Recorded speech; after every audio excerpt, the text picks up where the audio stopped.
અમે વાત જોઈને બેઠા છે મેરડી અને તું આવતી હોય ને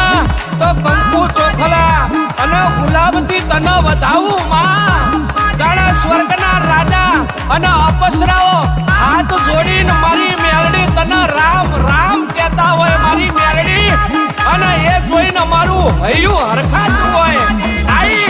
આઈ મારી કુખાર મેરડી આઈ વાહ